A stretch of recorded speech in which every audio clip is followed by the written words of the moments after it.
We are going to build the equation F equals ma from the ground up, step by step, and see exactly why it is true, what each symbol means, and when it applies. Our goal will be to arrive at the compact law called Newton's second law. F equals ma.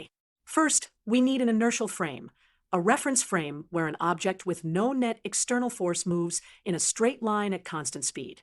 Here is a low-friction cart on a smooth track.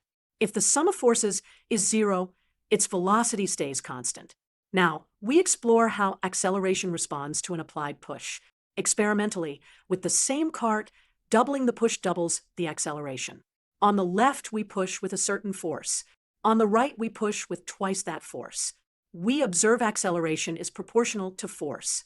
Next, we examine the role of mass. With the same push, a heavier cart accelerates less. On the left is a light cart. On the right is a heavier cart. Both receive the same push. We observe acceleration is inversely proportional to mass. Putting these two observations together, acceleration grows with force and shrinks with mass. So we write vector at equals 1 over m times vector f. By defining our unit of force so that this proportionality holds exactly, we get the law, vector f equals m times vector a. There is an even deeper viewpoint using momentum. We define momentum as p equals mv. Experiments on collisions and impulses show that net force equals the time rate of change of momentum. So we write vector f net equals dp by dt. If the mass is constant, d by dt of mv equals m times dv by dt, which is m times vector a. Therefore, vector f net equals m times vector a. Let us record the units and the vector character. Force is measured in newtons.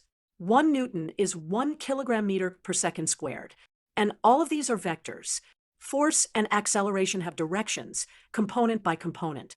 To see F equals ma in action, consider a block on a horizontal frictionless surface. 2 horizontal forces act. To the right 8 newtons, to the left 3 newtons. The mass is 2 kilograms. We draw the free body diagram. The net force is 8 minus 3 equals 5 newtons to the right. Then acceleration equals F over m equals 5 over 2 equals 2.5 meters per second squared to the right. Finally, remember the scope. This form assumes an inertial frame and speeds much less than the speed of light, and either constant mass or careful treatment of changing mass systems. Within that realm, F equals ma precisely links cause, force to effect, acceleration. That is how we get F equals ma. From experiment, from momentum, and with clear assumptions.